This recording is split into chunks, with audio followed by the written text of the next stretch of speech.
used to do before this shit.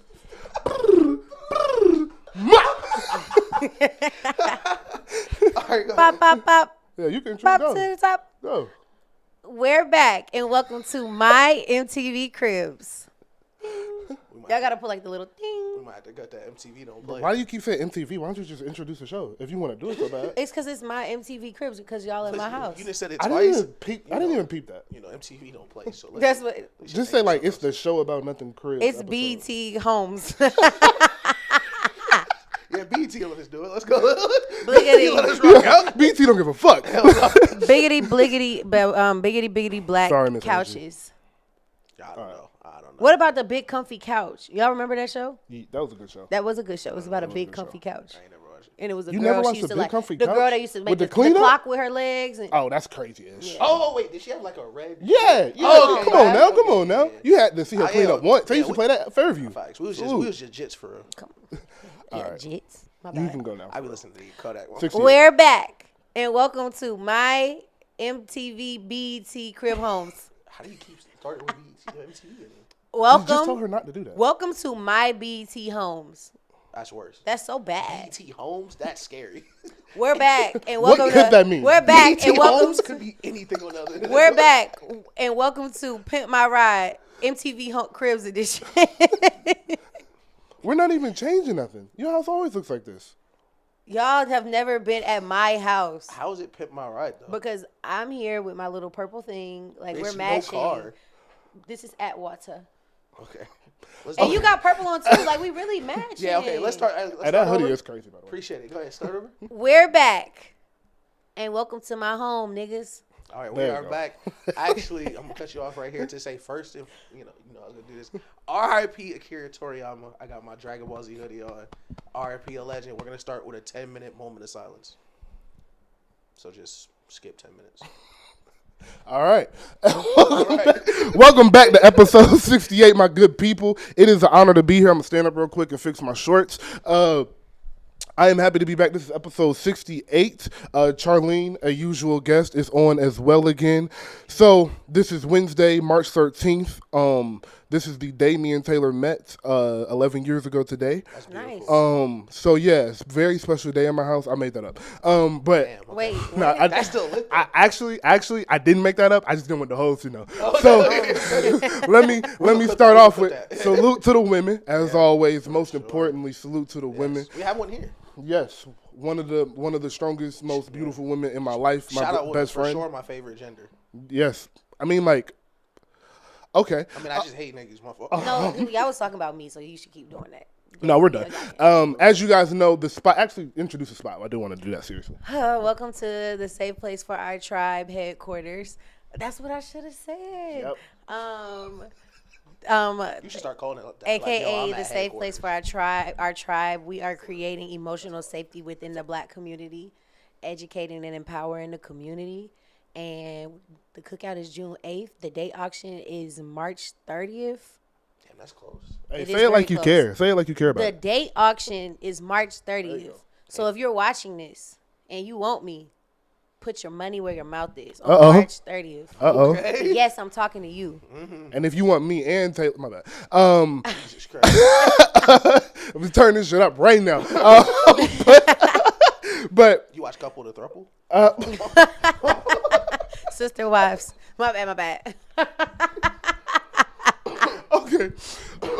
So speaking of watching stuff, we can jump straight into the new season of Love Is Blind. Which has been crazy. It's his favorite show. So a couple weeks ago, before the show, Ish asked me, "Do you watch Love Is Blind?" And then I was like, "Hold on." I pressed record to tell him about how I watch Love Is Blind, and then I totally forgot. Yeah. So before y'all get into the season, me and Taylor watched the first episodes where they're in the little cubicle things. And then after we figure out who gets together, we just skip to the wedding. So like, once people start proposing, y'all just skip. Wait, just but skip y'all to missed see if the people get character married. development. Yep, don't care about none of that. No, y'all tweaking. It's like we'll watch like 12 minutes of an episode, skip through, and it'll be like, "Ooh, that looks dramatic," and then we'll skip to that. So, but last night we saw where I can't remember nobody's name, but the Miss Thickums on the show. You know what I'm talking about? AD. Hey, come on now, Yeah. come on now, Yeah. come on. She showed up to play. You feel me? You shout feel out me? AD, bro. But her. Remember when the tall dude that was with the girl that said she looked like Megan Fox? And he was like, damn, she thick. And they started Jeremy. flirting and she got mad. Yeah, that's where we left off yesterday. That shit had me crying. But y'all can go into the show now. I just wanted to tell you I how ain't I gonna lie. Go ahead. So first of all, I just saw a TikTok. Kenneth and Wait, don't tell me. okay. They back together. Okay. The biracial couple are back together. Okay, luckily I don't know nobody's name. There's I only don't, one biracial I don't know couple. nobody's name. I don't even remember the biracial The black man that was the principal, and the woman, and she was like, Oh, I can't say that on here. I'm gonna say something, but I'm not gonna say it. "Oh my god." What the fuck was this? How I feel about this season is, I think that Jeremy really loved Megan Fox. I think that he really loved her, and I think that he really tried. But I'm glad that he chose himself, because she was that a the- walking red flag. I just can't be with a man who goes out. Oh yeah. No, that was crazy. No, that was crazy. Listen, that's what I'm saying. Y'all are tweaking because I've never watched Love Is Blind. Never seen. Oh, never. Okay. This is my first experience. I was watching with somebody, so it was like we're gonna watch the whole thing. Mm-hmm. So I watched like the first couple episodes. I'm putting it together, like seeing how the show works, and I'm watching it like I thought it was just a pod kind of, and then they was gonna get married. But then, the after stuff was so funny, bro. Like, the after stuff was insane. Bro, them getting jealous be killing me, Yo, bro. Them getting jealous is he hilarious. "Damn, it's my bro birthday. I went to have a beer."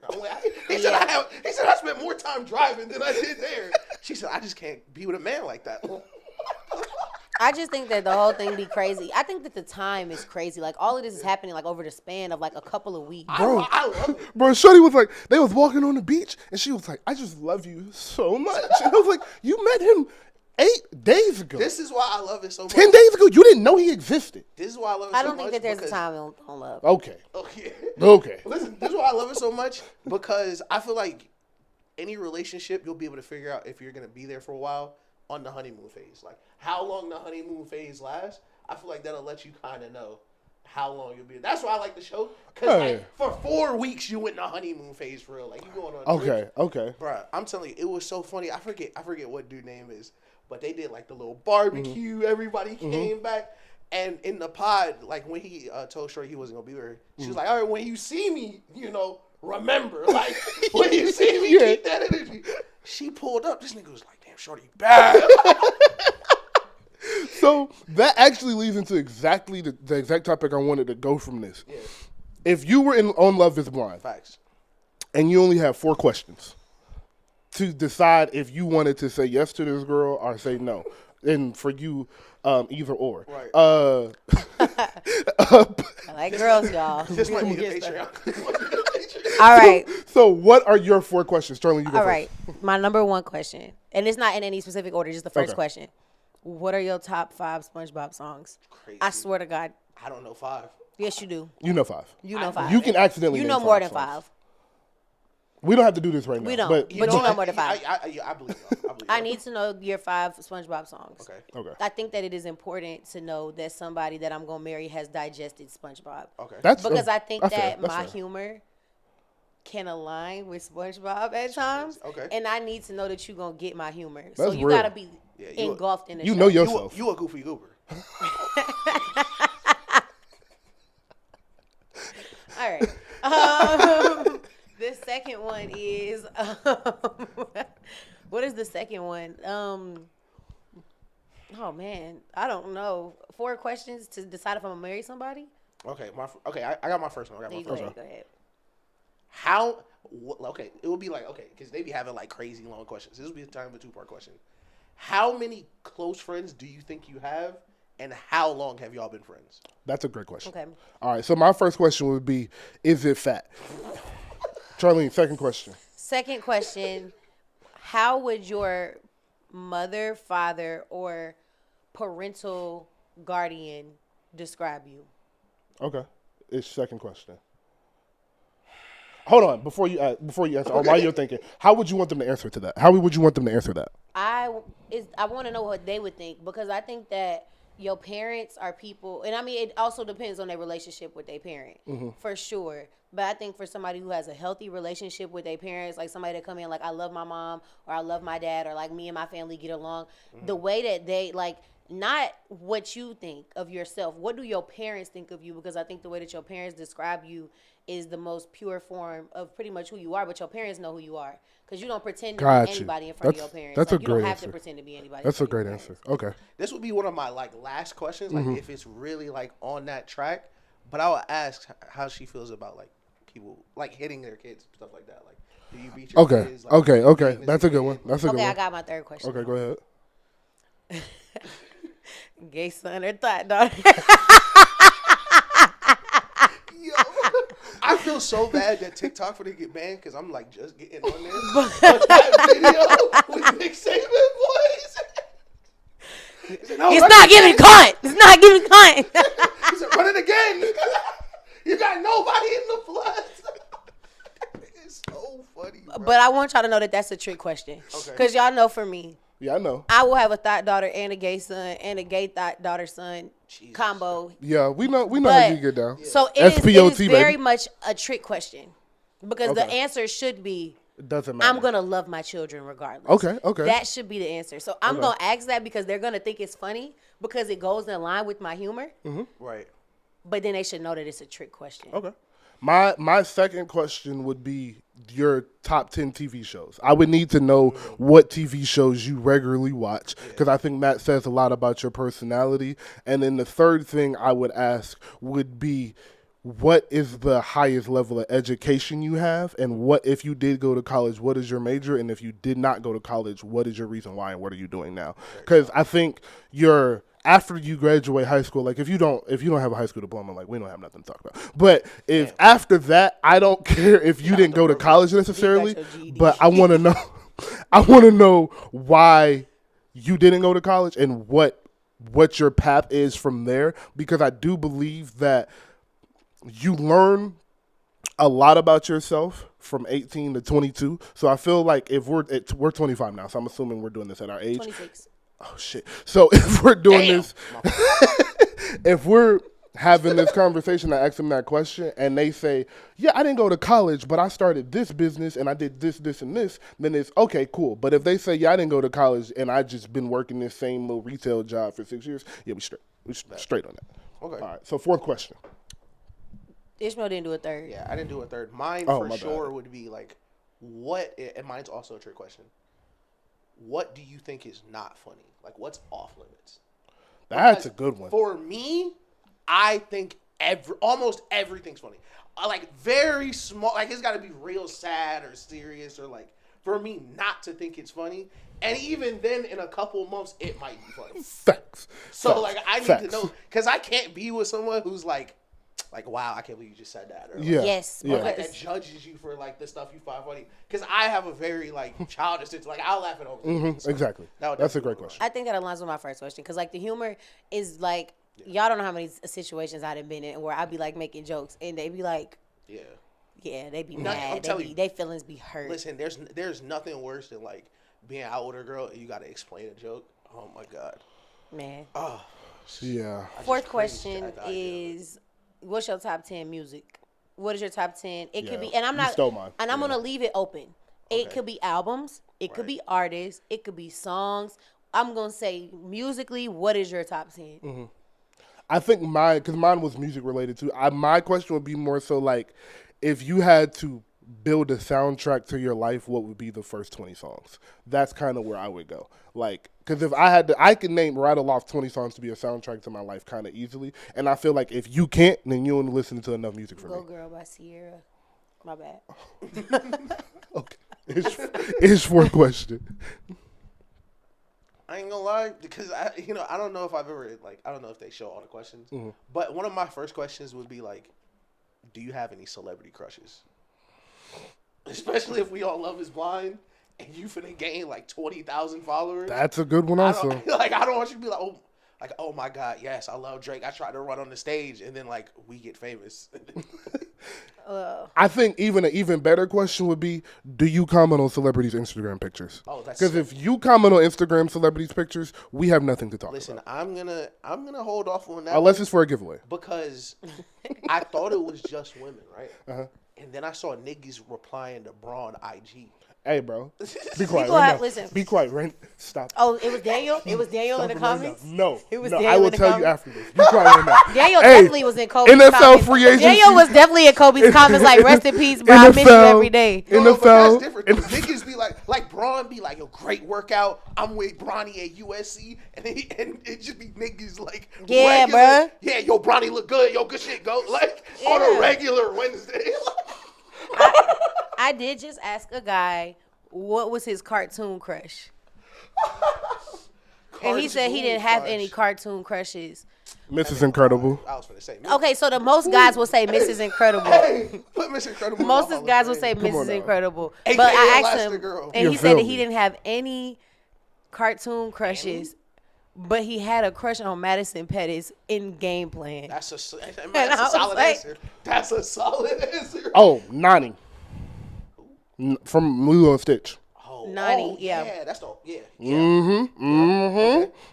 She came running up the stairs. That motherfucker was moving. All right. That's crazy. Mojo Jojo. Okay. My bad. Give me an issue about 7.5 minutes. Okay. NFL free agency happened. Yep. If you guys didn't know, I'm gonna take my shades off for this. Is real serious. You better, so you need to listen. Bro. I don't bet on All right. basketball. I don't bet on football. There we go. And I don't put parlays in anymore. I'm a lady now. Thank God. Rundown of the NFL free agency. Derrick Henry to the Ravens, Saquon Barkley, Eagles, Kirk Cousins, Falcons, Russell Wilson, Steelers, Calvin Ridley, Titans, Bobby Wagner, Washington, CJG, Eagles, Deontay Johnson traded to the Panthers, Jordan Poyer to the Dolphins, Patrick Queen to the Steelers, Shaq Barrett to the Dolphins, Darnell Mooney to the Falcons, great pickup, Joe Mixon to the Texans, Aaron Jones to the Vikings, Brian Burns to the Giants, Panthers' worst run organization in football by a mile, Christian Wilkins to the Raiders, and DeAndre Swift to the Bears. If I missed anybody, you're not important enough. Jacoby Brissett to the Pats. Oh, my bad. My bad, Jacoby. Salute, King. But, I will start with your favorite move. Yeah. Your favorite move. Yeah, we'll go there first. I'm not gonna lie. I'm gonna start because we're not gonna do a lot of this. So I gotta get to Hayden. Easily, Kirk Cousins. And pause. And I don't use this phrase often because I really meant this. The notification tickled me when I saw it. Like, I saw it, and I was instantly, like, giggling. Like, I was legit laughing at the notification that at 36, off a torn Achilles, you commit 4 years to a QB after saying Lamar Jackson missing 4 to 5 weeks is an injury history you can't get behind at 20, whatever he is. So I thought that was just absolutely hilarious, especially with the QB options out. That was for sure my favorite movie. Hey, look, bro, my favorite... Hey, dog.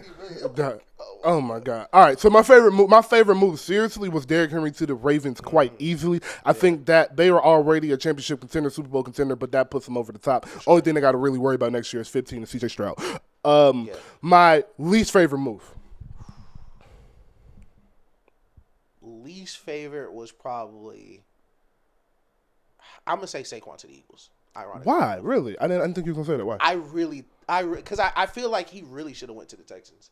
I think with the way the Eagles play, especially with Jason Kelce retiring, and like I feel like they just, I don't know. For him, it's personally a good move. Like, you're not gonna get the ball as much. Your body's not gonna got get you. But at the same time, you're not gonna be able to be a premier back like you would in other places. And I think him in Houston would be a much better start than him. Okay, so to Philly. That's exactly why I think the move was right for Saquon was because of what you just said, like his injury history. I think him being able to go from, all right, I'm the feature back, 3 down back, and I need the ball 25 times, 30 times a game, and he's going from that to 12 to 17 carries, and then we get to the playoffs, and now I can give you 20, 25 carries, similar to give me Christian McCaffrey weeks 12 through the playoffs. Right. And that's what you can get. Weeks 1 through 10, you a 2-3 down back. Right. 1 or 2 down back. And I think that prolongs his career and makes him worth the contract. Yeah. But I will say, if his goal was to go get busy, then the Texans should. His Texans where she should. Because I do like that. So I'll give another one, like an actual bad move. Giving Calvin Ridley that money is crazy. That's insane. Dog. Giving Calvin Ridley that money is crazy. Insane. Especially because he was on my fantasy team. So I watched him. I watched him. I can't believe he got that bread. It's not there no more. I'm telling you, he's not there no more. So I think my least favorite move was quite easily Kirk Cousins to the Falcons. And let me tell you why. I have no issue with Kirk Cousins being the Falcons of the quarterback of the Falcons.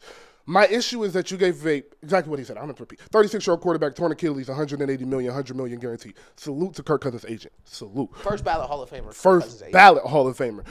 Kirk Cousins will retire top 5 in contract earns with 1 playoff win. That is insane. But my issue with the move with Kirk Cousins is the fact that you gave him 4 years. Now, I do understand that they can cut him after the 3rd year and it will not matter. But I still think you overpaid. You overpaid for a quarterback that has not proven that he can get you to where you're trying to go. But where I do cut the Falcons some slack is they haven't been in the playoffs in 6 years. They haven't had a winning season in 6 years. This does guarantee you're going to be competitive. I like Kirk. You know how I feel about Kirk. You know how we feel about Kurt and Julie. We both salute. Like I hope I run into Julie in the grocery store. You feel me? No cap.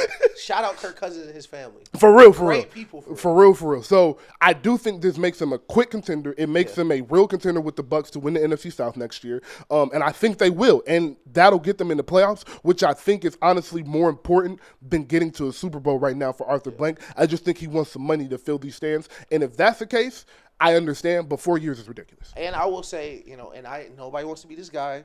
And, it's no table near me, but knock on wood, I'm hoping, for the best.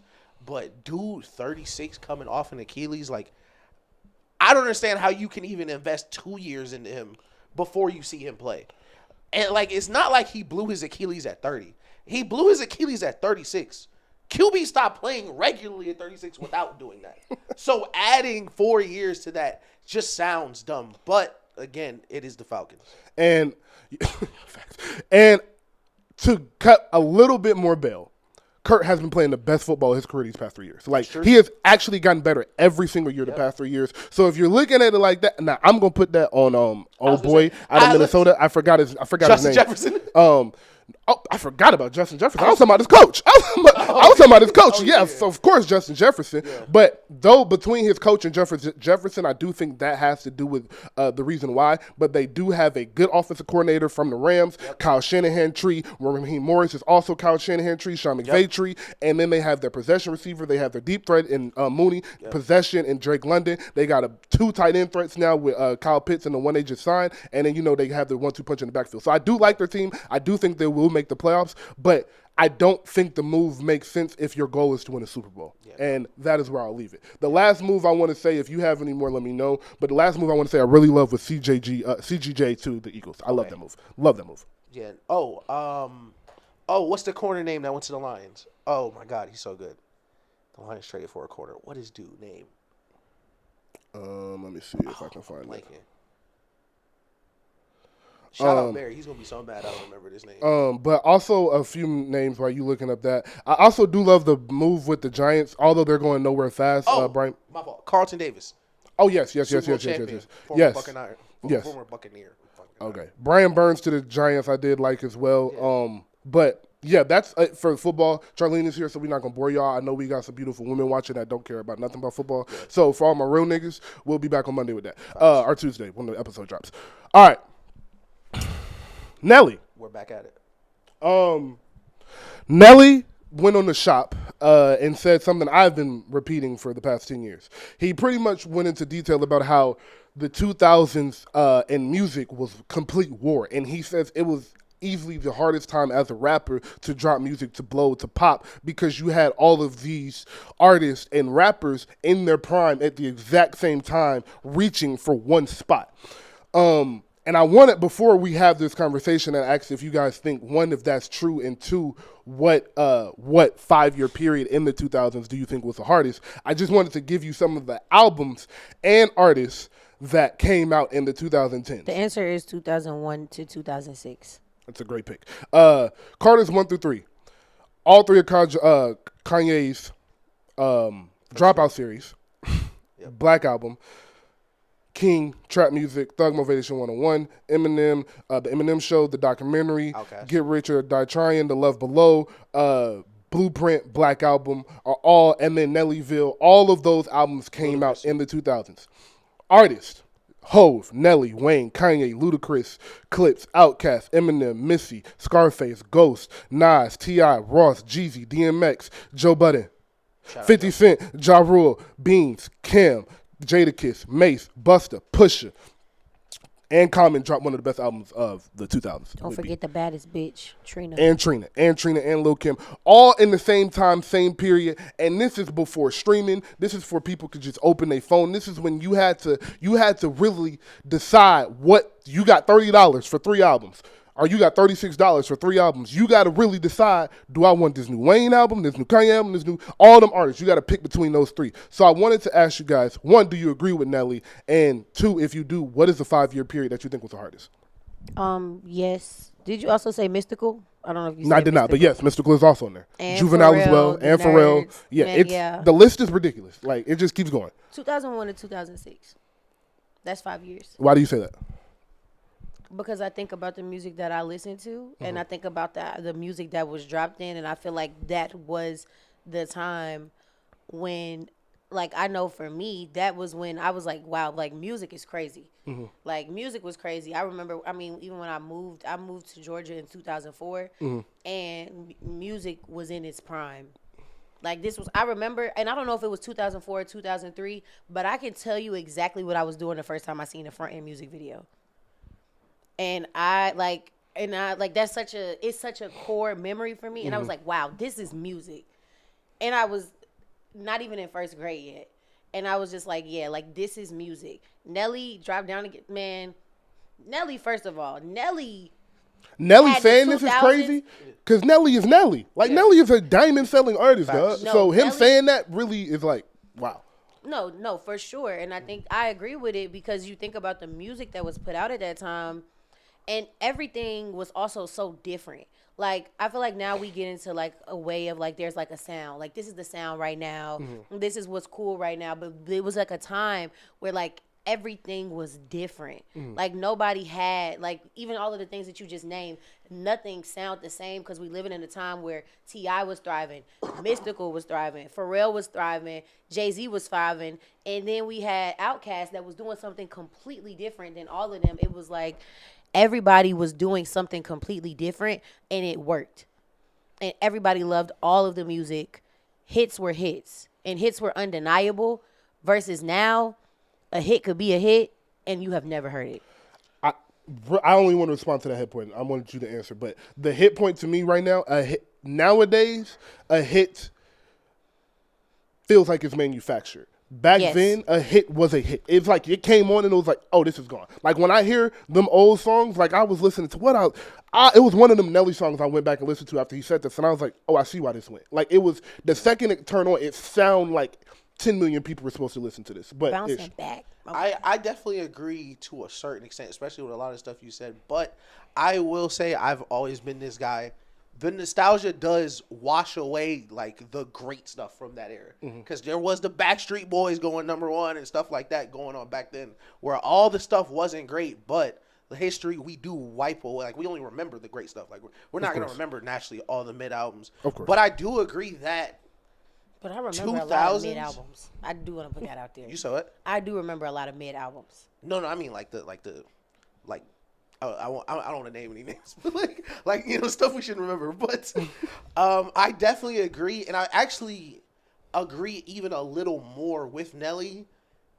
Not just the 2000s. I think from the start of the 2000s until streaming started, that whole gap where like even like streaming didn't really get like really like Apple Music didn't really start to like views, right? Yeah, it was Define streaming. Like when Apple Music, like when it was normal to always have Apple Music or Spotify. Because I remember I didn't even have Apple Music till views dropped out. Tidal was the first streaming I got, and that was 2016. Yeah, and that was for Kanye's album. So like, and personally, that's why I extended the frame a little bit because I wanted to.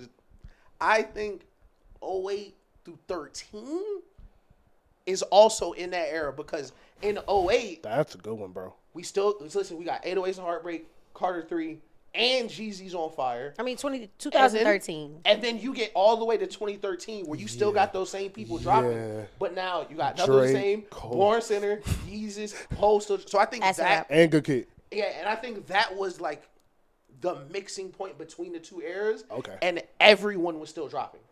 That's fire. I will say that if there was one singular year, 2013. Yeah. Like all or just like or if I had to pick a time period, it would be 2012, 2013. I would say so. My 5-year period was 03 to 08. All right. Between Get Rich, Carter's 1, 2, and 3 all came out in that time. Yeah.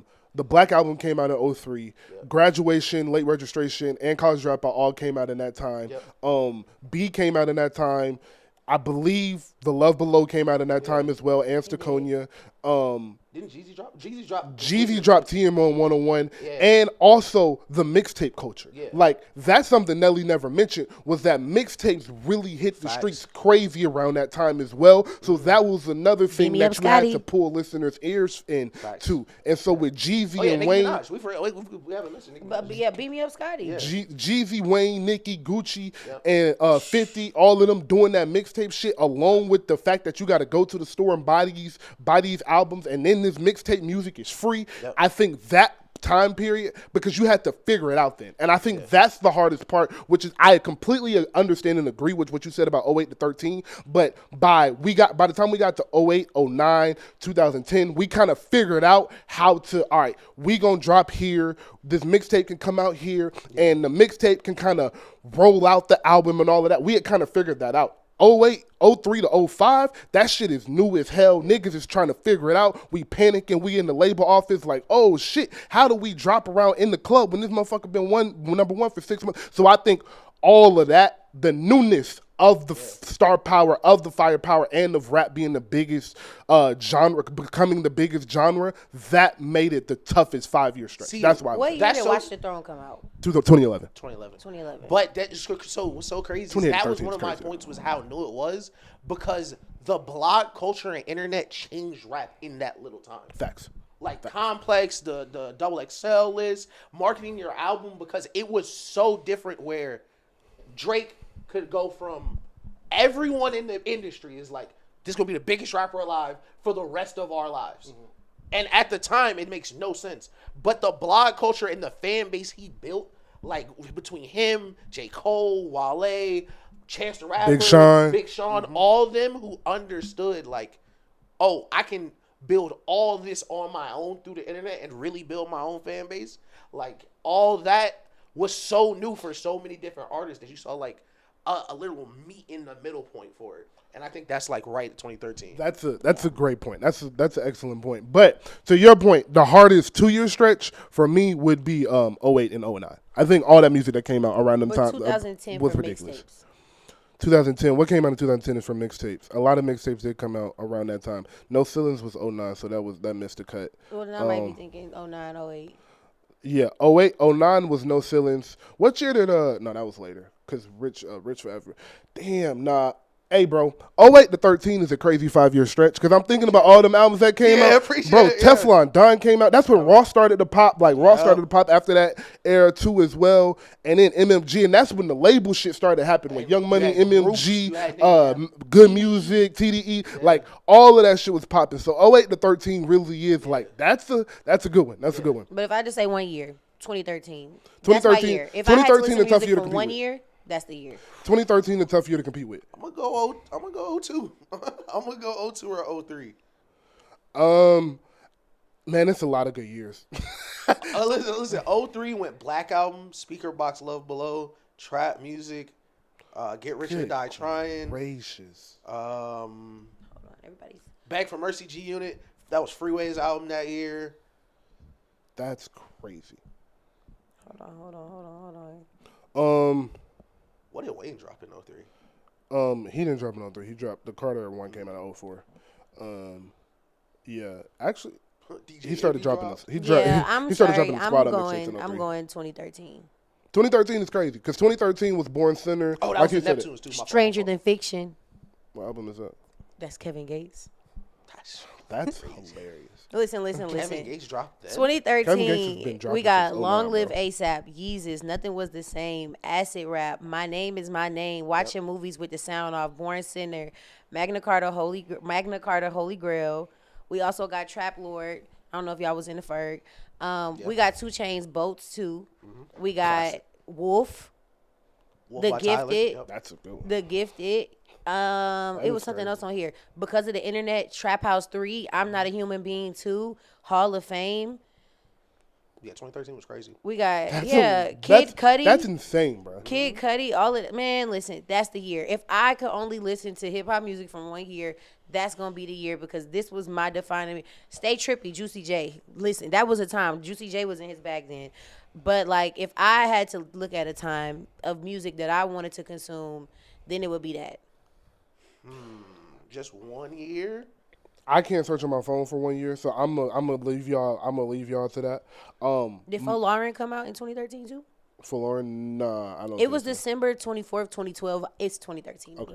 I'll give it that. Listen, we already pushed it to 2013. Listen, 2016, I throw it in there too. 2016 is a really good year. I throw 2016 in there too. I ain't gonna lie. 2016 is a phenomenal year. I would say, lastly, to kind of wrap this up, the 2000s also had Usher and Chris Brown. Beyonce. Usher, Chris Brown, Alicia Beyonce, Keys. Carrie Hilson, Alicia Keys. R&B, Like, and that opens up a new realm. I do not right now. I do Okay, not. because Next you said episode, hip hop, so I was trying to be very Next- strict to the hip hop. next episode we gonna get into it. I didn't want to because it's late. I don't know if y'all know it's 10 o'clock already, y'all. Not literally, but it's about 10 o'clock. So we working. I didn't want to bother Charlene Mama for too long. So So anti or for?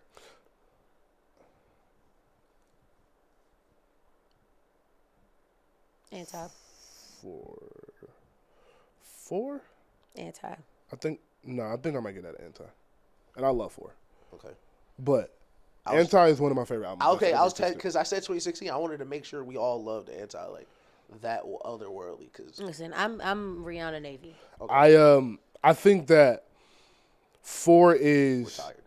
I think 4 is one of It's the alive. best. I think 4 is Beyonce's best pure R&B album. But I think Beyonce is her best. Her subtitled album is her best project as a whole. Okay.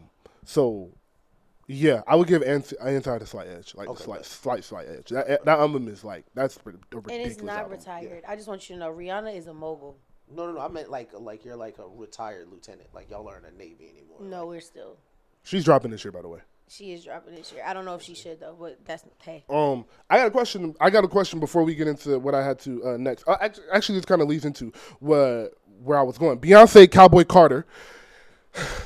Beyonce, Cowboy Carter. I said, y'all gonna clap for Beyonce? Okay. Oh, I didn't want to interrupt you. My fault. Beyonce, Cowboy Carter, March 29th. Yep. I'll say it one more time just in case. Beyonce, Cowboy Carter, March 29th. We're gonna edit in the claps. She is dropping her country album. Very, very, very excited for it. And I wanted to ask you guys, I kind of brought this up last show with Ish, but there was no women here, so we didn't really get into it. But I wanted to ask, do you listen to pop music still? Yeah. Is that a part of your life? Yeah. Like how regularly? Like do you only listen to old pop music or do you go listen to the new pop music? No, like regularly. Okay, nice. So we have Like the new pop girlies. What are you define new pop like girlies? the Dua Lipas, the Billie Eilishes. I love Billie Eilish. I got her perfume in my room. What's the one we rock Ariana with? Grande just dropped. Do we count? What's the one we rock with? Oh, I'm blanking on shorty name. It's a couple of them. Oh, Rodrigo. Olivia Rodrigo. Olivia Rodrigo. Okay. Okay. So I'm glad. Okay. Good. We have Billie confirmed this year. SZA's Deluxe confirmed this year. Beyonce's confirmed this year. Taylor Swift has confirmed this year. Ariana Grande just dropped. Dua Lipa is confirmed in May. We have. Who I'm missing somebody. Isn't the weekend dropping? The Rihanna I just said, and I'm missing one more person, Miley Cyrus. all of those girls are dropping before August. Do you think we're in a pop music resurgence as someone that does listen to it? Because I've grown into pop music over the past year and a half. I don't think it's ever died, and I think that that's why if you listen to anybody's album, no matter what the album is, there is a pop song on there. You have to have a pop song on your album. You have to have a song that somebody wants to play in the club. If you don't have a song on your album that gets played in the club, then you didn't make a good album. And that's just any album that you think of. There is a pop song on there. There is a song on there that the white girls are going to sing and they are going to love no matter what the album is, because that is what keeps the culture alive. That is what keeps an album alive. That is what keeps your legacy alive. Okay, I received that point, but I do think pop music took a strong hit after 2015, 16, around that era. The past 5 years, pop music has not been as relevant on the charts as it has been in the past. And when I say pop music, I understand that, like, what's that song? Like Way Too Sexy is like a pop song, but that's not the pop genre. I am talking about the pop music where you cut on a Dua Lipa song and it's some lyrics you can figure out before the song is over. You're going to know the hook already before the song is over. It's going to be a 30-second dance break for the beat in the song. I'm talking about that type of pop music. That is where we're getting back to, in my opinion. And I do think that has been missing, and it's a reason that all of these women are dropping and going on tour, because I think the industry and the real strong pop music fans missed it as well. I do think they were missing. I slightly disagree with you. I feel like it gotta be. I just feel like maybe you weren't in the demographic, because like there's a lot of people like Kali Uchis. If I don't know if she's considered pop, yeah, she is. like Kali Uchis, Dua Lipa for sure. Olivia Rodrigo got big within these past 5 years. There's a lot of pop girlies that like did their big one, and I mean Doja Cat. I mean, I know that she was. I consider her a rapper, hip-hop, but she's a pop star. But she's a pop star. Doja Cat did a lot Rookie for pop Doja over was the for sure. yeah. What's that? Say So. That's a pop song, and that shit's crazy. Doja Cat makes pop music. It's a crazy song. But then, I mean, yes, and there's like Way Too Sexy, but then there's like Beyonce does a lot of pop music. Ariana Grande. I mean, It's even pop, and Taylor Swift is a country artist, but Taylor Swift also makes a It's lot of country. pop music. It's country pop. Is how I was it's country describing. pop, but like I do think that there's a lot of pop music, a lot of dance songs. I just think that you got to be in there, because Calvin Harris drops. He dropped an album. Think about That it. shit is crazy. Slide. That shit is crazy. Slide, that's just what I'm thinking off the top of my head. He had a Slide, Offset. The shit with Ariana Grande is crazy too. Yeah, like he drops those albums. The DJ, and he right? keeps Yeah. that. Yeah. He's like Calvin Harris drop every year. Yeah. And I think that even like I was gonna say Tyler the Creator, but like it just depends on the. No, yeah, he does. But yeah, like there has Igor been a was lot popish, in there. yeah. But like as far as the pop girlies, for sure, like there are songs that's out there. Don't show up, don't go out. Yeah, I don't know what you're talking about. That's you know. No, I've definitely heard Did that a song. 418. Like TikTok culture Yeah. was created off of pop music. Oh, see, that was gonna be my point, and I think that's why I think Daniel's right, because I'm not a big like I was really like in the middle, like so to speak, but I think the resurgence of TikTok will coincide with the resurgence of pop music, because for a couple years rap had overtaken pop music as the most popular genre, like across the board.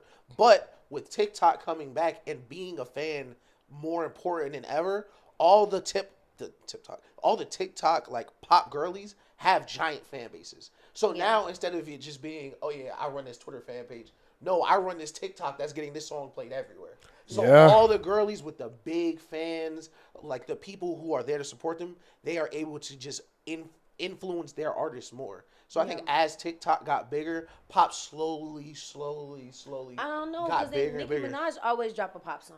Like, But I'm not talking. describing I didn't exactly what you I didn't said. say pop died. I said it wasn't what it is. Like Lady Gaga and Katy Perry and Beyonce and all of them being and Natasha Bedingfield and what's my pop people's name? The rock pop group, Paramore. All of them being around the same time, late 2000s, early 2010s. I am talking about 2015 to late 2021. That was a down period in pop by the averages of pop music, is what I'm saying. Okay. It's pop music. You're never gonna get away from it. It's always gonna it has to exist. It's pop. It's Yeah, pop but music. but the what's the word I'm looking for? The it wasn't emphasized as much on us as it is now. Because I haven't changed shit about my life. Like, if I'm being honest, I haven't changed nothing. I don't follow nobody. I ain't followed nobody on Twitter in probably 3 years. I don't follow people on Instagram. I don't do none of that. But so we it's like consume music differently because music is now a part of social media consumption for us. It was not like that before. I like that part. And I'll say that because Which I kind mean, of like, back to I his think point. that it just depends on like where you were. Because Okay. I mean, like, I was at an all girls private school. Yeah. Pop music never Okay. died. Okay. And then also as the girl who like I don't like to sit at the club and go to the hookah lounge. Right. I like to go to the club And when dance, you're yeah, gonna dance. right. You're hearing all of the songs. You know Okay. and you know all of the songs. Remember when we was in Planta and I was trying to sing that song and you was like, we don't know that song. And then I played the song and you was like, yes, bro, I do know that song. Yes, yeah. But like, I think that now we consume music in a different way because now everything I post has a song attached to it, and that was not a thing Okay. 5 years ago. That wasn't a thing. So like, we consume music way more, which is why people know more music now, which is why people can get more successful in music because they're able to consume music in a way that we have never done before. I will also say, just to wrap up this point, you mentioned what did you mention? Oh, you mentioned how like every album has a pop song. But to our point, there was about a 5-year stretch where every pop album had a rap feature. There you go. Yeah. Where it was a Kendrick feature. Kali Uchis had that crazy song with Tyler the Creator. A few of them. Yeah, it was a little period where we got like Ariana, one of her biggest songs, 7 Rings. She don't get no bread from it. It's all going to rappers because it's a rap song. Like, there was a period where all the pop girlies got something from hip hop, but now they're, back to where they need to be. But music also just has like crossed so many, like, it's hard to even decipher if somebody is a rapper or a singer or an R&B artist or a hip hop artist or a country artist. You can't really decipher no more. That's why every year is some crazy shit going on with the award show where now Nicki Minaj is a pop artist instead of a hip hop artist, and Taylor Swift is an R&B artist versus being a country artist. Like, music has also transformed so much that, like, how do you decide what a song is? Because Lil Nas X, I don't know what Old Town Road is classified as. It's a country Pop song. country. But it's a pop song. I was but in it's pop country. and they're so like, what is pop country? Beyonce's new album on the 29th. Cowboy Carter. Come on, Beyonce. Come on now. But that you're true. You're true. You're true. You're right. All of the genres have kind of started mixed together. My question to you guys would be that after that, to follow up with that, would be, what do you think caused that? And if you could point a year or a couple year stretch where you heard the switch to where everything kind of started to combine, when would that be? 2016.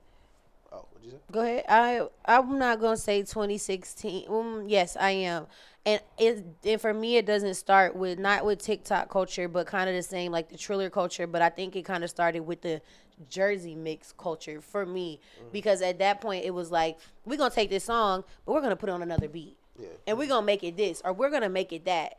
And that's when like unity became a thing, women's empowerment like got really big, LGBTQ, like everything got really big at that time. But I do think with the rise of TikTok, now we have a point where Taylor Swift has to be seen with Ice Spice. That would never have been, like, Taylor Swift never needed to be seen with Nicki Minaj, but she gotta be seen with Ice Spice because that's important now. And like, we seeing all of these things like SZA in her relationship with Sexy Red. I mean, SZA in her relationship with a bunch of people. It's like, those are things that are so important now that weren't important before. I mean, and even Drake, because Drake, there's so many people who I have never heard of, and then they have a ¡1 song on the radio with Drake, because Drake is a boy's boy until he not. But Drake is a boy's boy. Like, you gotta be involved in people because we consume social media in a way where like we gotta see these people interact, and we gotta like Jhené Aiko and Childish Gambino was like, are they dating? Like, that was a big thing. And it was like, they had nothing to do with each other. Then they started making music together.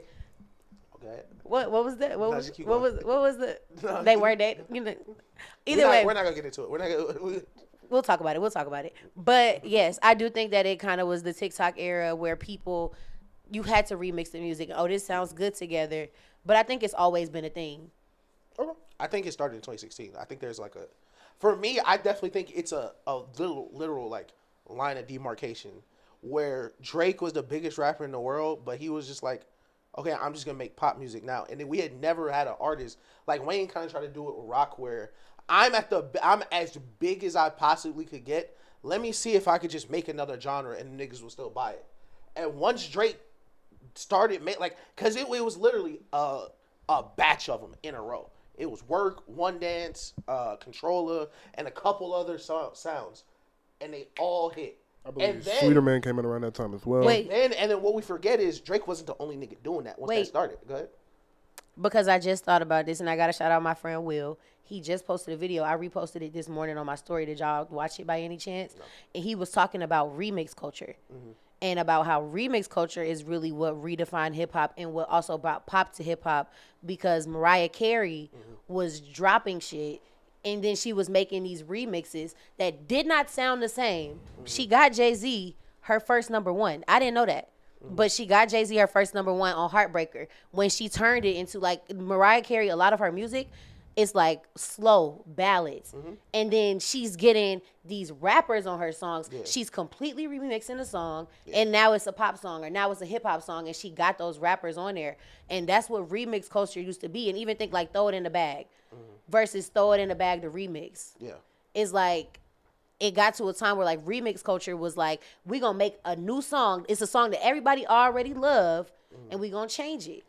Yeah. Because even when I break up, love me, you love me, you love, that was a pop song. Remix culture was a big part of this. Yeah. Okay, you had a thought. Continue, please. Yeah, so like it was like a wave of them, and Drake wasn't the only nigga. Because remember, it was other artists trying to do that. Yes. It was other artists trying to. Yes. Artists we would never, like, French Montana is still trying to do it. But people love him.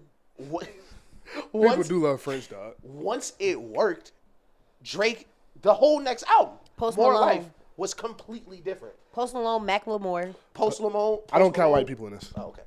But I think from there, it became, once you get big enough, and I think this is kind of just where music and entertainment is kind of going, kind of like what you mentioned with Ice Spice and Taylor Swift, your fame is kind of your career. Yeah. As opposed 100%. to the music being your career. 100%. Like, as long as you're going to be as famous as you need to be to sell records, the people going to get them are not going to care whether it's a rap album, it's a hip hop, it's an R&B album, it's an Afro beats album. They are not going to care. But the minute you stop being that famous, that is when your career actually changes. Hello. Agreed.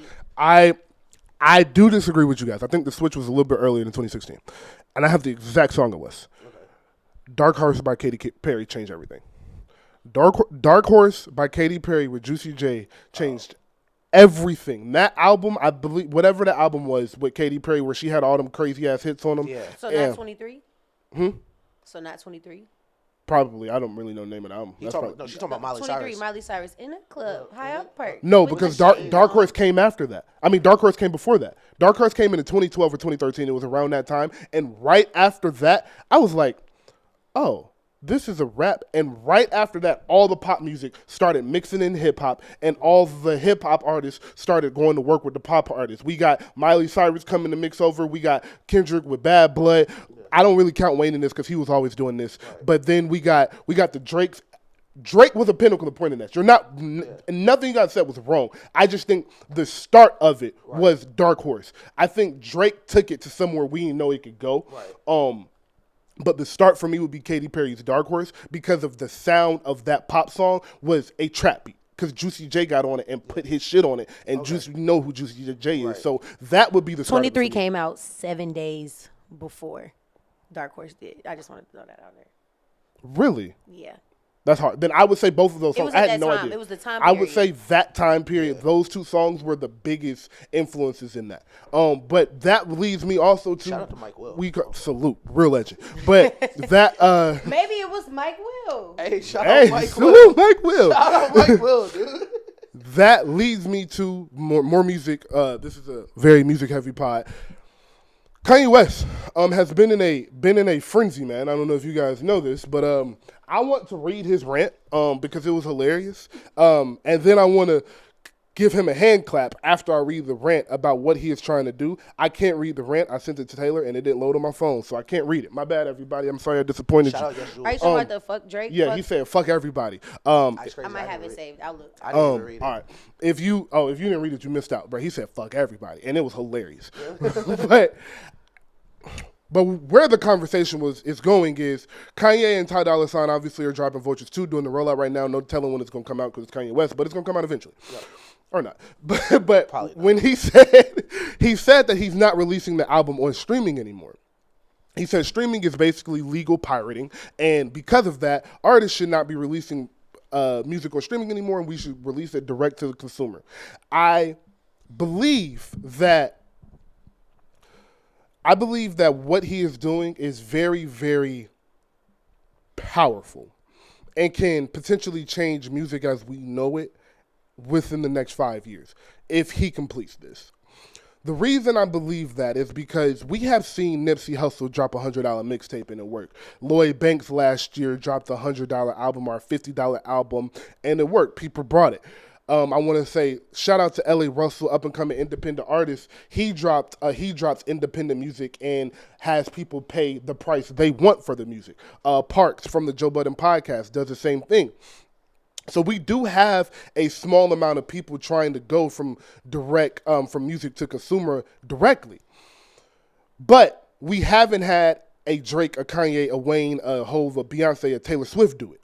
And Kanye doing this and making the ridiculous amount of money he is going to make off of this album is going to change the way people drop music again because it's going to be so lucrative for my artists. Streaming is pirating. It absolutely is. 150,000 streams are it's 150,000 or 1.5. I believe it's 150,000. 150,000 streams is one play. Which means I would have to listen to a Millie 150,000 times before it got one play, which is ridiculous. That's legal pirating. You pay $10 a month and every song that's ever existed in the history of life is on that album. We pay $800 for paintings. We pay $300, $400, $500 for Jordans. We pay $1,500 for Versace heels. We pay. How much was the rope? We pay $2,000 for designer bags. We pay $10,000, $15,000, $100,000 for designer bags.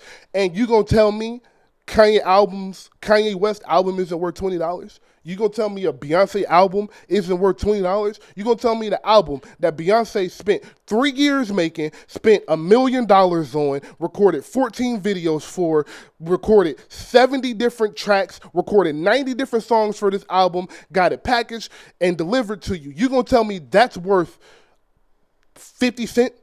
25 cents is really what you're paying for the album? Yeah. Well, since we're back to Beyonce, I just want to say that I did pre-order the T-shirt with the physical copy of the album. Okay. They back doing bundles? They're back doing bundles, $40. Yeah. I got the shirt. The shirt's real cute. It's the one where she got the red. Yeah, it's the one I The sent shirt to is y'all fire. for y'all to buy for me that y'all didn't buy. Oh, I didn't even see Yeah, I was never gonna do that. But Daniel, I didn't think even that make it it through my speaks to a point that you made, and I think it kind of goes into like the way that we're consuming things. Then you said like the way that we're going to consume music is going to change.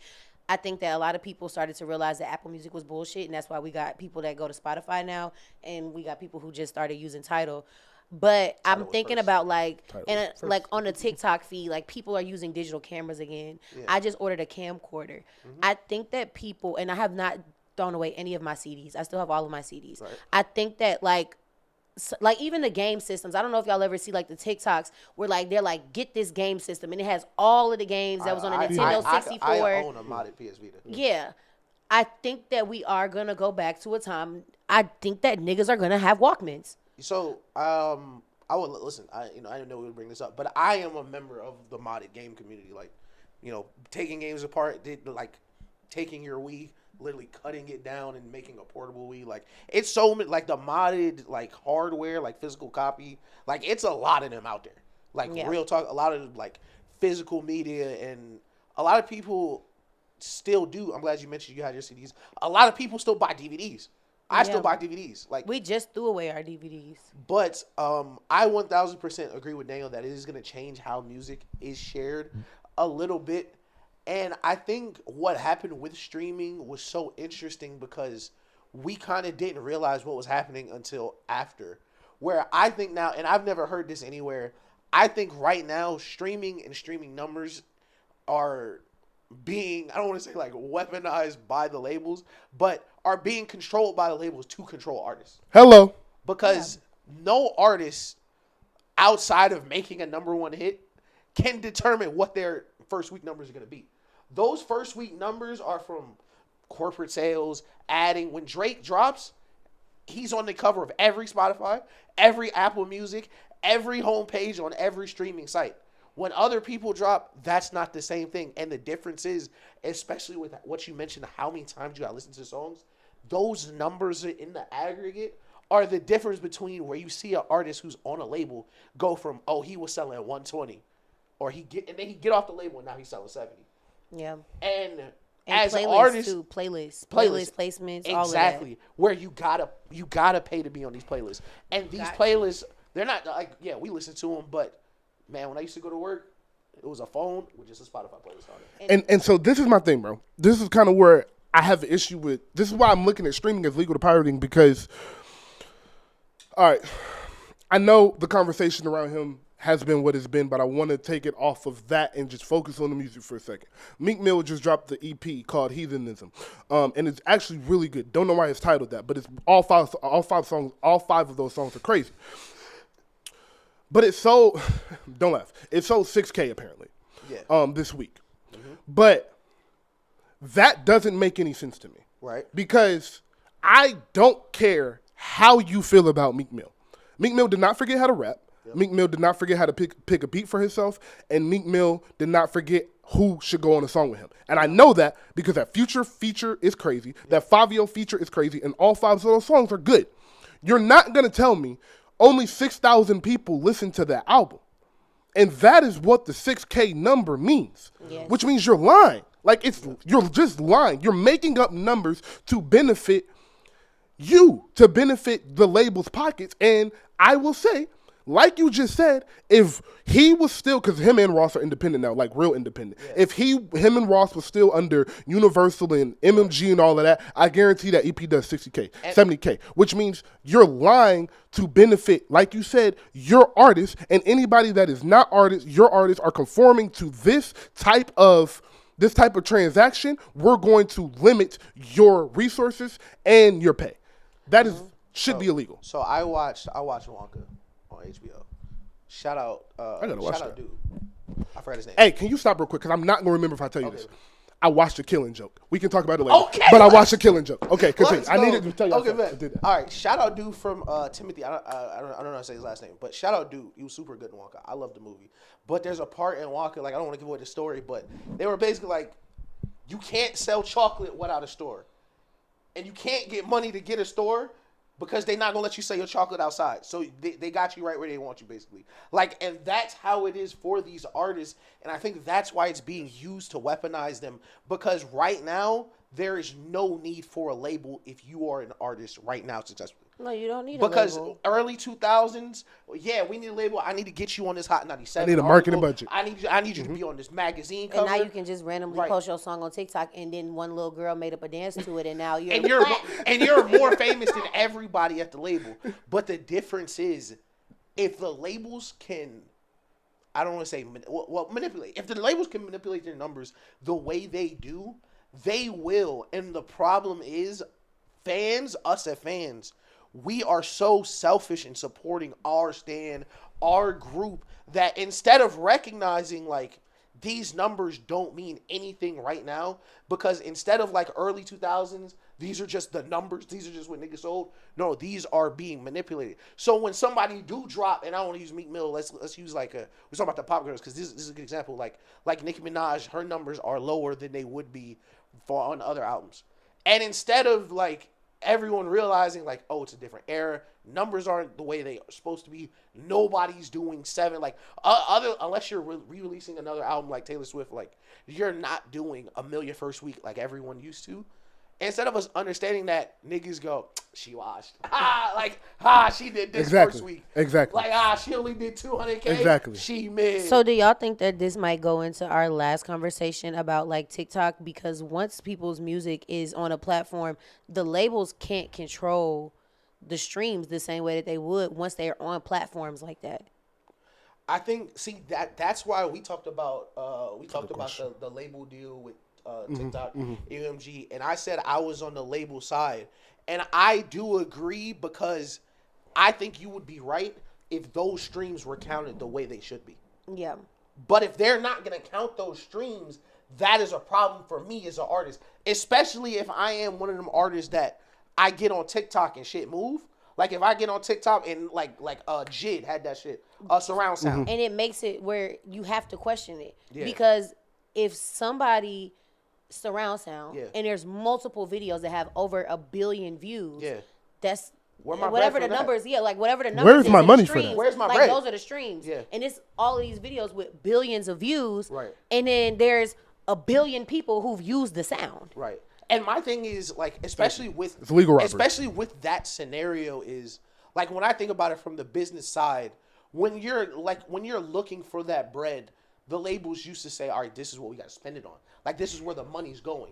Because there was no denying that there is money. Yeah. Right now with social media, especially with TikTok, there's a lot of money off that from the advertisers, from the people posting the videos. There's money all throughout that. And TikTok pays well, except for musicians. Exactly. And that is my thing. Because musicians are TikTok. They, like... It's very frustrating, and we talked about rappers needing a union. Shout out Joe Budden. You need to start the union. Someone needs to start a rappers union. But this is going to be the third major change to music. Like if more independent artists start releasing, it'll be the third major change in music. And let's say 30 years. And every time, the artist lost. Yeah. Every single change, the artist has been the last one to the bowl to understand what is going to make me the most money while creating the art. And that's why TikTok got to do that, because there are musicians who are not signed to a label that are rich off of TikTok. But then when it comes to TikTok, now they're not paying them enough money because they're paying the money to the label. They're not paying the money. Exactly. Beyonce's not getting the money. The label's getting the money. Exactly. And so it's not enough for the label to be happy and Beyonce to be happy versus the person who's not signed to a label that's getting 100% of their money, because TikTok is paying people's bills. Yeah. Like TikTok pays a lot of money. No, think about it right now. And I don't want to say Drake. Who's like a regular? Lil Baby. Go Lil Baby. Meg Thee Stallion.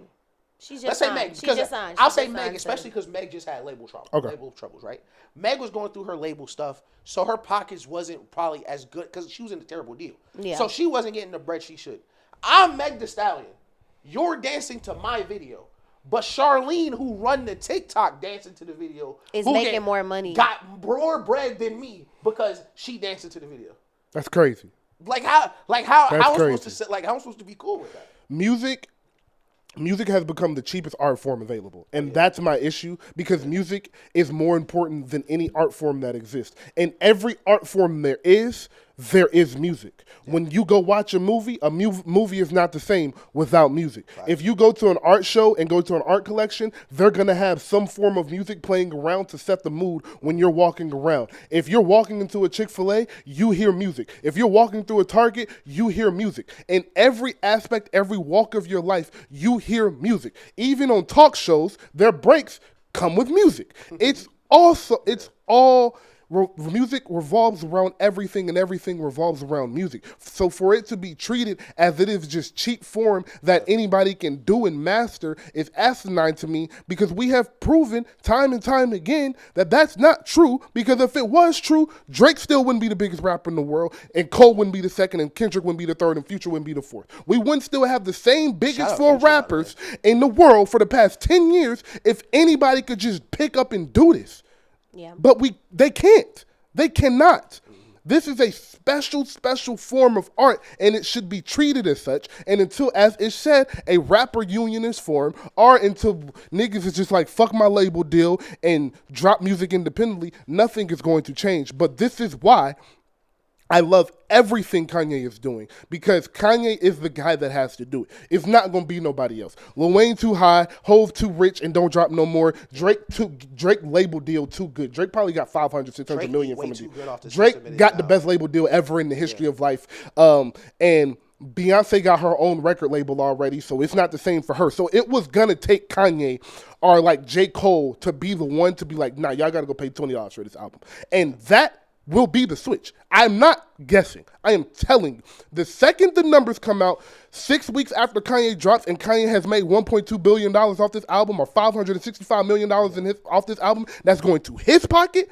Because like I just said, it costs about an album like this that he's paying for, including the features, the beats, the engineers, probably costs about $2 million. So you make $500 million off your $2 million. You make a $498 million profit that is going to you and Ty Dolla $ign's pockets. So that it's is how coming music off should of be treated. streaming? He's not gonna stream it. It's No. not. It's not going on streaming at all. Yeah, This is like, another album. yeah. Yes. This is a new one that's supposed to come out. He said he's going It's to. supposed to be the best one. It's the one with the Yeah, everybody. Yeah, that shit is so crazy, dog. But yeah, so I just wanted to. I love that conversation. That was a great conversation. Just salute Kanye for always being the visionary. If Kanye pulls this off and we look up in 3-4 years and music has changed, he is easily the most influential artist to ever live. I mean, I think he already is. I can. It's a couple people that I can make an argument in front of him now. I don't, like, if you think that, that's cool. Like, I'm not going to really argue. But it's people I can make an argument for outside of Kanye. If he does this, I don't think it's an argument for him. What I use, Hove, Pac, Wayne, Beyonce. I would put Pac, Prince, Michael Jackson. I would put Pac, Beyonce, and Michael and Prince. Well, in I there. thought we were talking about rappers. If we're talking about rappers, then Pac and Hove and Wayne. All three can go in front of him. I would. What I say to like, just like the cheat way to like say like he's the most influential artist. I say he's the most successful artist ever. No, influential. No, that's what I'm saying. I say he's the most successful because Okay. if you say influential, of course, like people like will say other people more been influential, but he's statistically the most successful rapper, artist, just any art form ever. No, you can argue Hove and Michael. You can argue Hove. You can absolutely argue Hove. And the reason I say you can argue Hove is because you know Kanye West numbers. You don't know Hove numbers. No, that's the thing. Hove, even if we were to say business is an art, Kanye's made more money off his art than Hove did off his business and music. Like, just successful as an art. Like, if I were only eating, like, my worth is based off what I sold of my art. Between the fashion and the music, he's made, like, and that's my point. Yeah. I don't think, because you say successful, but we're having the influential conversation. So I understand what you're saying, but if I'm going to use that, then I have to bring in the influence from Hove to even get to that aspect of business. And that's why I always bring Hove into this about the influences, because Hove influenced the influential. And that matters to me. And that's why Pac is so high on my list, because Pac influenced everybody. And people still to this day. Pac died at 25, bro. Pac died at my age, bro. Like, that is crazy. And niggas is still talking about him like he was like Martin Luther King 30 years, 40 years later. So that is why I still say Pac, Hove, and Wayne can have an argument. But I'm not trying to debate you about Kanye. Like, Kanye is Kanye, bro. Like, that nigga's amazing. All right, we got anything else? Of this generation. That's a good way to put it. Let's see. Oh, did you listen to Ariana Grande's album? Anybody? Of course. You like it? Of course. Yeah, okay. I want y'all to know, Grace, if you're watching this, we going front row to Ariana together. I guess Nelson too. They real. both like it, so That's real. Grace, right, me and so- Grace, we're going to see. I'm gonna be Ariana real Grande. with you, twin. You got to go listen to that album. No, I That heard shit- it was really That good. shit is Ariana crazy. Grande is- That shit I is just don't rock crazy. Ariana Grande. I'm an That Ariana shit Grande is stan. crazy, bro. I'm an That Ariana shit's Grande crazy. stan. Salute to Ariana Grande. I'm gonna let Grace do the deep dive on it on Monday, so I'm not gonna talk too much about it. But Yeah, no, Amazing. I heard it was one of her Amazing. best albums. it is. It is. It's amazing. Yeah, Her I will voice be is there. just- I will be front row at that concert crying. That kind of can be where we end, bro. Like, what concerts are y'all looking for? To everybody announced the fucking tour. So what concerts are y'all looking to? Oh, we forgot LeBron. I'm and going- Genie Plus. Oh no, that was the last. That was actually the last thing. I'm going to We Megan wasn't leaving Stallion. without mention. I'm definitely getting my Megan Thee Stallion tickets. The thing I'm looking forward to the most is Usher. Usher is like my. Number one. He's like You the got your pinnacle. tickets already, right? Usher, yes, I already got my tickets. I think that Usher is like Usher to me is what Michael Jackson is to my mom. Damn. Really? Usher. Jesus. I didn't know you felt that way about Usher. Oh, I feel very passionately about Usher, and go ahead. All right. We got 2 minutes. I don't want to stay on this conversation long. We can have it another episode. But do you think the Usher and Chris Brown comparisons do you think they're worthy of comparison? Because I personally don't. I don't think that they're worthy of comparison. No, I think that I think that Chris Brown is the Usher of our generation. But I think that Chris Brown will never be able to get the recognition that he deserves because he hit Rihanna. Thank you. Okay, we can continue that conversation. That's exactly how Usher is Michael Jackson, and I'm sure that there's somewhere in between. I don't want to even think about people in that time period. And then it's Usher, and then it's Chris Brown. Mm-hmm. And I think that that is what that is, because Chris Brown, and this is the last thing I'll say on it because 2 minutes. Chris Brown would be as big as Beyonce, if not bigger, if he did not hit Rihanna. That's not a question. I don't think you can even argue that. I said the other day to Taylor, if Chris Brown, the incident never happened, we would be looking at him like Michael Jackson right now. Okay, I'm glad that we agree on that. This is the thing about Chris Brown, bro. I didn't know this, but I knew this, but hadn't really thought about it. Like, he was blackballed after that. So it's like, yeah. The reason Chris Brown's music be sounding the same, because he got to work with the same producers he know. That's why y'all be saying that. And it's not really true, but that's why they be saying that. It's because he has to work with the same producers. But Chris Brown makes some of the best music. Usher is music's golden boy. He has one of the greatest R&B minds behind him ever in Jermaine Dupri. He can get any feature he wants. He has all the relationships from Beyonce on down. He has all the label backing in the world. That's how he gets the Vegas residency and gets to stay there for a full year. Chris Brown has none of that. And we're still getting close to the conversation. And that should tell you all you need to know. So no, I don't think it's a conversation, but I don't think it's even fair to Chris Brown to have the conversation because he wasn't given the opportunities to get to where Usher is. It has made my day. I want you to know that I was having a bad day, and my day has completely turned around to know that you agree with me on that. Because people want to argue. When you start talking to niggas in the Beehive, they want to be, they get mad. No. And it's like, bro, Chris Brown would be Michael Jackson. Chris Brown would be Michael Jackson. They don't get it, bro. He's just really that nigga. If he didn't hit Rihanna. If that never happened, his life would be Michael different. Jackson. He wouldn't even be he would not even be the same nigga. He would not have been crazy blonde hair, skinny, bro. having all. They would have protected him from that. It would have been totally different, bro. It would have been completely different. Man, salute CB. I'm going to see Chris Brown. I want to put that out there because I wasn't going at first because we're going to Essence Fest and it's that weekend. But now they have another show that's on the 14th. Mm-hmm. So I am getting Chris Brown tickets. And can I still go to Essence Fest? Sorry, yes, that's not for now. Yes. But I'm excited to go to Chris Brown. I've seen Chris Brown perform before. Amazing show. I am most excited for Usher. I'm going to see Gunna. I was supposed to see Gunna last year because Gunna is in my top 10. And so I'm really excited to go see him. I sold my Nicki ticket.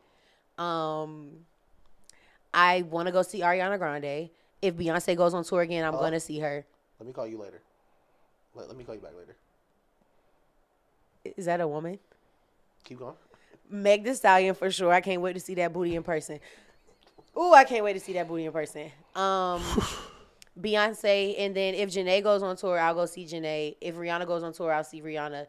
But I'm really supposed to be chilling this year on concerts. But yes, Ariana Grande for sure, Meg for sure. I'm most excited for Usher because I don't think that there is a better performer than Usher that's going on tour right now. That has dropped so far. I think Usher would be the second best live performance you can go to right now. I think that Usher. I don't think that I've ever been to a show that's going to compare to this Usher concert. No, I said Beyonce. Besides Chris Brown, I think Beyonce, The Weeknd, and Usher probably put on the 3 best live shows you can go to right now. Chris Brown also puts on a crazy show. I don't know if you've ever seen it. I haven't. So that was my answer. Was Gunna, Chris Brown, and Usher are the 3 I have to get to. Everybody else, I'm gonna try to get to. I really. Why didn't you tell me that you need Usher tickets? I really, because I'm not gonna buy them until later. I really want to get to the Wayne and Drake show in New Jersey, but I just don't think that's feasible right now. I'm sad I'm missing that. But those are the 3 I'm not missing, and I'm gonna try to get to Meg and Ari as well. I'm gonna try because I love concerts. You? Just Gunna. I'm not trying to go to too many concerts this year. I ain't gonna lie. Yeah, we're gonna go. Yeah, we're gonna be lit at Gunna. I can't wait for Gunna. You going to Gunna? Y'all not going to 21? We saw I was him. just making sure. My We bad. saw My him. bad. To me, we saw him. The tickets was crazy for Lakewood. Those tickets was crazy. Wait, Lakewood? Okay. It was Lakewood, I've seen and those 21 same a couple tickets that we times. bought for Snoop Dogg are like $300, Oh, hell no. all the way back there. Lakewood is a horrible. Shout out Lakewood 21. is a horrible. If you're not in a perfect season, Lakewood is a bad show. It's horrible. Unless you there to like how we was for 50 last year, like it was like we just really there to listen to 50. We don't care about seeing 50. Yeah, like we like how we went. It was like cool. Yeah, facts. Yeah, we did the same thing. All right. To wrap up, what do you do when you are the black standard of relationship, the standard for black people in relationships, and you get caught up with two white women? LeBron James, everybody, was caught in a little pickle with Jeannie Buss and the vice president of Lakers basketball operations. I'm not sure. I still haven't gotten her name, but that was who the other woman was somebody that worked for the Lakers as well. And if you have not seen the video, LeBron, before the game the other night, was out, and he was sitting on the sideline talking to Jeannie Buss, and he looks at them with his shades on, cool as hell, sits back and said, "First off, happy International Women's Day to you both."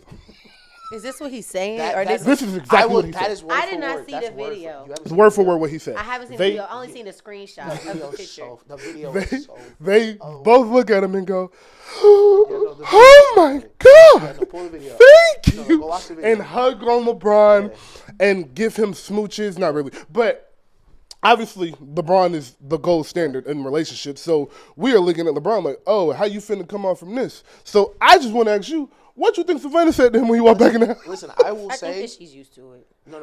Watch the video first. But I promise she's not used to that. what I will say is, after further inspection of the video, I think he's the greatest ever. Because in the video, if you really break it down, like once you really see what was going on, it's perfect technique. It's perfect technique. Come on now. If you're looking at the video, Come on now. the first thing I want you to. Please turn it down. Please turn it down. Please turn it down. I'm sorry. He told me to watch it, so I thought y'all. Just turn With the sound on? My bad. It's so funny because you're that person. I'm so glad we got I am that person. But if you look at the video, first while you're watching, I want you to watch his hand placement. Hand placement exactly where it needs to be in this person, ends up on his leg, keeps his hands clean. He doesn't lean too far. Nope. I think he's being respectful. Listen, Nope. it's a good joke. They rub it on him, but he keeps, Yep. great vision. Yep. Just like on the court. He doesn't put his hand nowhere. He didn't make eye contact with either one of them. Kept his shades No on. favorites. Uh-huh. Now, is it a bad look? For sure. Just because, like you said, LeBron's on that pedestal. This is the black family. And for some reason, the NBA, niggas talk about NBA players' families constantly. Are people mad about that? Yes. So, Went mega viral. this is where everybody forgot. As Ish said, Ish pointed out perfectly, everything about LeBron stayed on 10. Lastly, y'all forgot. LeBron trying to get one more $100 million, player. Yeah, this is contract year. Hey, Jeannie Buss got to touch him out if he needs to get It's that a $100 million, contract player. year, man. It's a contract year, dog. We just going to let this shit slide off and we going to keep That's it pushing, the VP dog. of basketball operations. Come on, dog. She signed my paychecks, baby. I can't be rude. I'm trying to get my jersey retired up here. Right. You know that they come with a little Niggas was cheddar talking too. about a Like, statue last week. we talking about a statue. We talking about a new contract. I'm trying to win. Like, baby, I need some new players over here next year. Like that. Shawty signed the checks. So, Charlene, you saw the video. How would you react if you saw two women on your man like that? If I saw two women on my man, that's LeBron James. Yeah. No, She's- no, Savannah- no. I didn't say that. Savannah I said James- Joe Man. I did not say LeBron James. I said Joe Man. My man is nobody. No. Okay, all right, let's change it. But I don't think that. But I don't think that. Y'all know I'm different. Let's I don't say. think that there's Let's say anything you was wrong, dating like, a referee. I be dating people And and No, like you're no. That's so crazy. That's so fucking crazy. Okay. everybody relax. Okay, let but me answer. Okay, let but me not- answer. Let me go ahead, answer. go ahead. Okay, so like y'all have been with me, Right. and I'll be like, thank you, King. Like I do those things, like, and and y'all talked about me being flirtatious, Right. ish, but like. I think that it's nothing wrong with being charming to make somebody else feel good if Okay. the intentions are clear. And like you said, the body language tells it all. He was Facts. not being disrespectful. It was very much so. Like when I'm like, "Thank you, King," Yeah. and I'm just smiling at somebody, Right. that is respecting the boundaries, but also making somebody feel good. So if my man Right. was making some women feel good, I'm not mad about that. That's why I don't think that's like Savannah is used to like women probably throw their panties at LeBron James. I mean Rihanna. there was that time. Shout out Rihanna for those, if you know, you know, for the people that was outside that time. So like Daniel was kind of gonna ask you. Let me change it up. So y'all work in the office. You walk in the office, and it's two of your bosses there, and he's not LeBron. He's just the VP, assistant marketing director. Like, any different? In the body language, because Yeah. the body language Yeah. says it all. Listen, the body language is going to tell me everything that I Right. need to know. Right. You know your partner, but the body language is going to tell it all, because it is, are you being charming? Are you being sweet? Are you making somebody feel good? Or are you being a hoe? Right. And so I think that the body language is I'm going to being tell a it hoe, all. baby. I can't even But count. yeah, you know, like, Hey, two women want the Billy touch me, shawty. Look, shawty. We gonna have to make something. We gonna yeah, have and then to you make and some then mood it's that night. also that, like, She if owned is are we doing money games right now? Because if I walk in there and he with the people who gonna give him a raise, work your move, babe. Yeah, that's, Come that- on, that's Yeah, what like, it was. work your I'm just move. making sure you was. I'm just making sure. All right, everybody. I feel like that was a great little show, man. I feel like we came to do what we got to do. Thank y'all for Charlie, coming to see my MTV crib. My please plug the spot again. Make sure we do that. bad. At the Spot Inc. _ on all social media. The cookout is June 8th. The date auction is March 30th.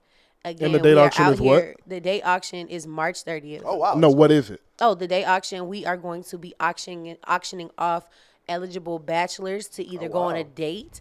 Oh, it could be a romantic date. It could be a friendly date. You know, think $500, $500,000, or dinner with whole vibes. So if you You want to feel me? just make friends with somebody, or if you want to make a connection with somebody, there's also the option for a friendly date or a romantic date. Hey, look. Wow. And yeah, make sure that you been on your girl. Hey, I know some women that's gonna be there, baby. Y'all best believe get down it's there. gonna be Look. Yeah. It's gonna be you some. gonna Ishmael's an option. It's gonna be some. It's gonna be some down there, baby.